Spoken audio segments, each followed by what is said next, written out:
तो दोस्तों second episode भी आ गया है और व्हाट इफ का मजा यही है, daily new episode new story. चलो टाइम वेस्ट नहीं करते, सीधा स्टोरी पे आते हैं। तो एपिसोड स्टार्ट होता है और हम देखते हैं एक एलियन पोर्ट नीचे अर्थ की तरफ आ रहा होता है। उसमें क्या होता है हम नहीं जानते, हो सकता है गोकू हो क्योंकि उस पर एयरफोर्स अटैक कर रही होती है और उस टाइम उसके कैप्टन होते हैं Howard Stark and Patty Carter. और हमें दिखाया जाता है ये पोर्ट क्रैश करता है न्यूयॉर्क और ईयर चल रहा होता है 1988, जिसमें एक बच्चा बाहर आता है और वो बच्चा निकलते ही वहाँ पर तबाही मचाने लगता है। अब ये बच्चा कौन है, चलो उसके बारे में जान लेते हैं। तो दोस्तों गार्डियन ऑफ द गैलेक्सी में हमें दिखाया जाता है योंडू पीटर को किडनैप कर लेता है, लेकिन मेन टाइमलाइन में वो ईगो को नहीं देता बल्कि उसको अपने पास ही रख लेता है। इनफैक्ट कई सारे मल्टीवर्स में हमें यही दिखाया जा चुका है, बट इस वाले यूनिवर्स के अंदर हम देखते हैं योंडू पीटर को ईगो को दे देता है और वहाँ पर ईगो पीटर को अपने पावर से यूज करना सिखाता है। देन सीन चेंज होता है, प्रेजेंट में आता है और हमें दिखाया जाता है कि पैगी कार्टर बोलती है हमें एक टीम बनानी होगी जिसमें गिने चुने लोग होने वाले हैं जो कि हमें इस बच्चे को रोकने में मदद करेंगे। जिसमें हॉवर्ड स्टार्क कहता है अभी तो कोल्ड वॉर चल रहा है, जिसमें अब अपनी ऐसी टीम कहाँ से बनाएंगे। जिस पर पैगी कहती है हमें ये टीम बनानी होगी क्योंकि जो बच्चा 1 मिनट में न्यूयॉर्क की ऐसी हालत कर सकता है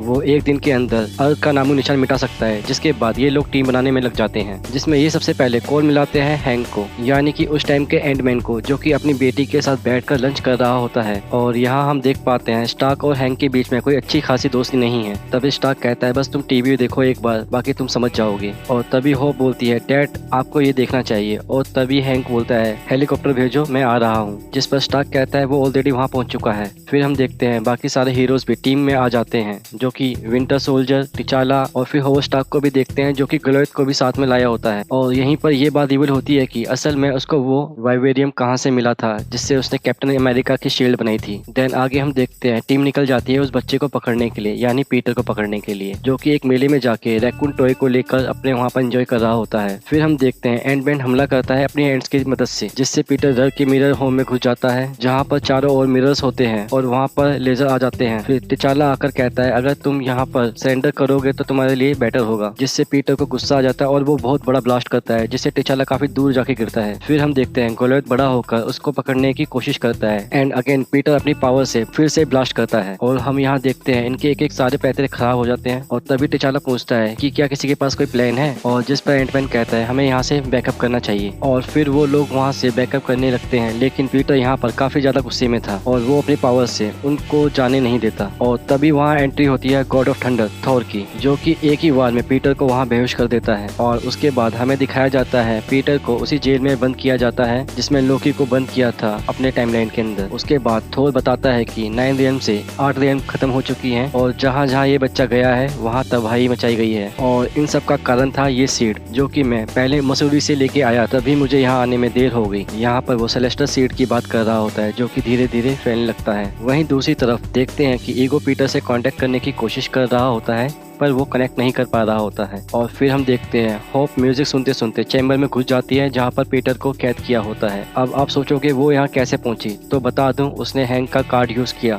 इधर उधर घूम रही थी। देन वो पीटर के पास जाती है, उसको गाना गाने के लिए बोलती है। वो कहता है मुझे गाने पसंद है पर मेरे पास ऐसा कोई डिवाइस नहीं है, जो कि मेरी मॉम की आखिरी निशानी थी। यहाँ पर होप कहती है ये MP3 प्लेयर भी मेरी मॉम की एक आखिरी निशानी है। और हम देखते हैं यहाँ इन दोनों के बीच दोस्ती हो जाती है। यहाँ पर पीटर बताता है कि वो बस अपने घर जाना चाहता है और वो अपने डैड को पसंद नहीं करता क्योंकि वो प्लेनेट को उड़ा देते हैं। इसके बाद हम देखते हैं होप पीटर की मदद करती है पीटर को भगाने में, जहां वो उस जेल को छोटा कर देती है और उस जेल की लोकेशन चेंज करके उसको बड़ा कर देती है। और पीटर को अपना MP3 प्लेयर देती है और बोलती है यहाँ से तुम जाओ अपने घर मसूरी। पीटर पहले तो MP3 प्लेयर नहीं लेता क्योंकि वो होप की आखिरी निशानी थी, जिस पर होप कहती है मसूरी यहाँ से काफी दूर है और तुम्हें अपना टाइम पास करने के लिए इसकी जरूरत पड़ेगी। और वो फिर उससे MP3 प्लेयर लेकर वहाँ से चला जाता है। यहाँ पर जब बाकियों को ये बात पता चलती है तो वो होप के पास आते हैं। तो होप के पास आते ही पीटर वहाँ से जा चुका होता है। इसके बाद होप सबको बताती है कि वो एक नॉर्मल सा बच्चा है, वो अपने घर जाना चाहता है और वो भी उसको पसंद नहीं करता। जितने भी प्लेनेट तबाह हुए हैं उसके पीछे उसके डैड यानी कि ईगो का हाथ है, ना कि पीटर का। जिस पर स्टार्क कहता है मेरा बेटा टोनी भी हर चीज के लिए मुझे ही ब्लेम करता है। और यहाँ हैंक पे रिलेट कर पा रहा होता है जहाँ पे होप हर बार उसको ब्लेम करती है। यहाँ विंटर सोल्जर कहता है हमें उस बच्चे को मारना पड़ेगा क्योंकि वो खतरनाक है। जिस पर थोर बताता है कि ये जो सीड है इसको कोई सेलेस्टर ही कंट्रोल कर सकता है, हम में से कोई नहीं कर सकता, वरना मैं कब का कर चुका होता। तभी होप कहती है इसमें ही पीटर हमारी मदद कर सकता है, इसलिए मैं बताऊंगी कि वो कहाँ गया है। बदले में आपको प्रॉमिस करना होगा कि पीटर को कुछ नहीं करोगे। तभी एक अलर्ट आ जाता है जिस पर पता चलता है कि ईगो अर्थ पर आ चुका है और 2 टीम बनाई जाती है, जिसमें एक टीम में रहती है वेंडी लैरसन और एंटमैन, जो कि पीटर को मनाने के लिए जाते हैं। वही दूसरी टीम ईगो से डील करने के लिए जाती है और इन दोनों टीम से अलग रहता है विंटर सोल्जर, जो कि पीटर को मारने के लिए जाता है, जिसके बारे में किसी को पता नहीं होता, लेकिन स्टार्क इस चीज को नोटिस कर लेता है। वहीं दूसरी तरफ हम देखते हैं ईगो आते ही वहाँ फाइट शुरू कर देता है और वो अर्थ से अपनी काफी सारे क्लोन बनाता है और फाइट स्टार्ट हो जाती है। और हम देखते हैं थोर ईगो के ऊपर भारी पड़ता है, वहीं गोलियत भी अपना साइज अल्टा करके बाकी सब पर हावी पड़ रहा होता है। ब्लैक पैंथर भी अपना सपोर्ट देता है और वहीं आर्मी अपना काम कर रही होती है। मतलब यहाँ पर ये सभी अच्छा खासा टक्कर दे रहे होते हैं। दूसरी तरफ हम देखते हैं विंटर सोल्जर पीटर को मारने वाला होता है, तभी स्टार्क उसके ट्रांसमिशन के बीच में आकर कहता है ऐसा मत करो, स्टीव रोजर भी ऐसा कभी नहीं चाहता और हम जानते हैं तुम्हारे अंदर अभी भी वो बकी जिंदा है। इतना सुनते ही बकी वहाँ रुक जाता है और दूसरे सीन में देखते हैं हैंक पीटर से बात करता है और उसको मना लेता है और समझाता है जिस अकेलेपन से तुम जूझ रहे हो उससे मैं भी जूझता हूँ। मैंने भी अपनी वाइफ को खोया और तुम्हारी दोस्त ने अपनी माँ को, तो बेसिकली वो तुम्हारा दर्द समझती है, लेकिन अगर तुम अकेलेपन में खुद को छोड़ दोगे तो कभी भी खुश नहीं रह पाओगे। हमें मौका दो, हमारे साथ चलो, जिससे तुम एक फैमिली का प्यार पा सको।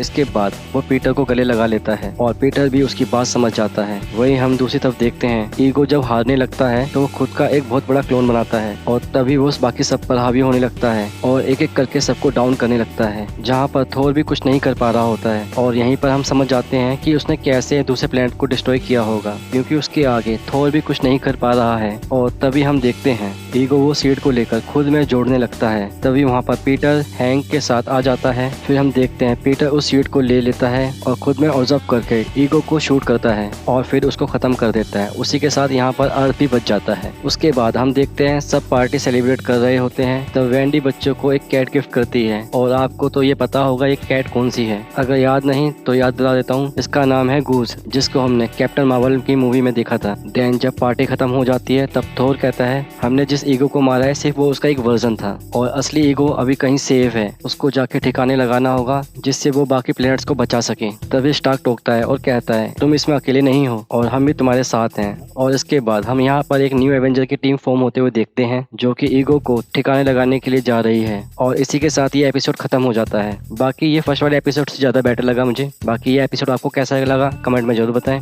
बाकी आपको नेक्स्ट एपिसोड देखना है तो चैनल को सब्सक्राइब करना ना भूलें। मिलते हैं अगले एपिसोड में।